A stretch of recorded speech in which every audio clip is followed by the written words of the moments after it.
দর্শক, এই মুহূর্তে সচিবালয়ে আছেন সহকর্মী ইউসুফ আলী, যুক্ত হচ্ছে তার সাথে। ইউসুফ, মন্ত্রণালয়ের প্রধানমন্ত্রী তারেক রহমানের আজকের কর্মযজ্ঞের আর কি তথ্য আছে আপনার কাছে, আমাদের জানাবেন। তাবাসসুম, আপনি জানেন যে সকাল থেকে বিএনপির চেয়ারম্যান এবং প্রধানমন্ত্রী তারেক রহমান সচিবালয়ে যার যে কার্যালয় রয়েছে সেই কার্যালয়ে তিনি বেশ কয়েকটি বৈঠকে মিলিত হয়েছেন। শুরুতে তিনি সৌদি আরবের যে রাষ্ট্রদূত তার সঙ্গে তিনি এসেছিলেন তার সঙ্গে সাক্ষাৎ করার জন্য। সেখানে তিনি সৌদি আরবে বাংলাদেশের সঙ্গে সম্পর্ক উন্নয়নের জন্য বেশ কিছু বিষয়ে আলোচনা করেছেন এবং জনশক্তি রপ্তানির ক্ষেত্রে এসব বিষয় নিয়েও আলোচনা হয়েছে। এরপরে তিনি বৈঠক করেছেন পররাষ্ট্র মন্ত্রী এবং পররাষ্ট্র উপদেষ্টা এসেছিলেন প্রধানমন্ত্রীর সঙ্গে সাক্ষাৎ করার জন্য। সেই বৈঠকে সৌদি আরব সহ বিশ্বের যে অন্যান্য দেশগুলো রয়েছে সেই দেশগুলোর সাথে পারস্পরিক সম্পর্ক উন্নয়নের বিষয়ে তাগিদ দিয়েছেন। এরপর আরেকটি বৈঠক অনুষ্ঠিত হয়েছে যে বিমানবন্দরে যে তৃতীয় টার্মিনাল রয়েছে সেই টার্মিনাল আসলে অবস্থাটা কি সেটি জানার জন্য। অনেকে হয়তো ধারণা করছিল যে থার্ড টার্মিনাল কবে উদ্বোধন করা হবে, আসলে বিষয়টি তেমন নয়।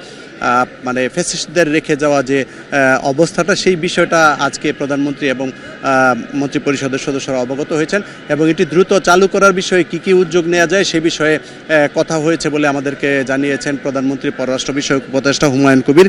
তিনি বলছেন যত দ্রুত এটি চালু করা, তিনি যেটি বলেছেন যে অর্থাৎ বিশ্বের অন্যান্য দেশগুলোর সাথে যে সম্পর্ক উন্নয়ন করা যায় সেটি করা যায় এবং বেসরকারি বিমান ও পর্যটন মন্ত্রী আফরোজা খানম মৃতা কথা বলেছেন কিছুক্ষণ আগে। তিনি বলেছেন যে সবার মধ্যে প্রধানমন্ত্রী তারেক রহমান তাগিদ দিয়েছেন যত দ্রুত সম্ভব তৃতীয় টার্মিনাল যাতে চালু করা যায় এবং এটি কী অবস্থায় রয়েছে সেই বিষয়ে তিনি বিস্তারিত জানতে চেয়েছেন। যেসব সমস্যাগুলো রয়েছে সেসব সমস্যার সমাধান করে যাতে দ্রুত বিমানবন্দরের তৃতীয় টার্মিনাল চালু করা যায় সেটির বিষয়ে তিনি তাগিদ দিয়েছেন এবং এ বিষয়ে উদ্যোগ নেওয়ার জন্য সংশ্লিষ্ট মন্ত্রণালয়গুলোকে নির্দেশ দিয়েছেন।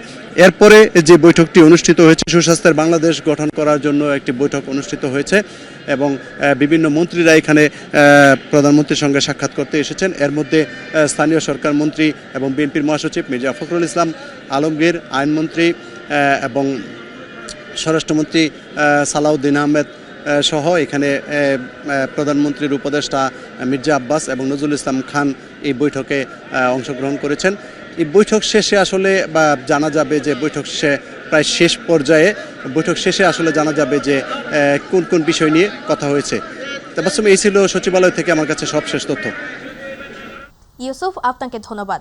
দর্শক, সচিবালয়ের সামনে থেকে মন্ত্রণালয়ের প্রধানমন্ত্রী তারেক রহমানের আজকের কর্মযজ্ঞের সবশেষ তথ্য জানাচ্ছিল আমাদের সহকর্মী ইউসুফ আলী।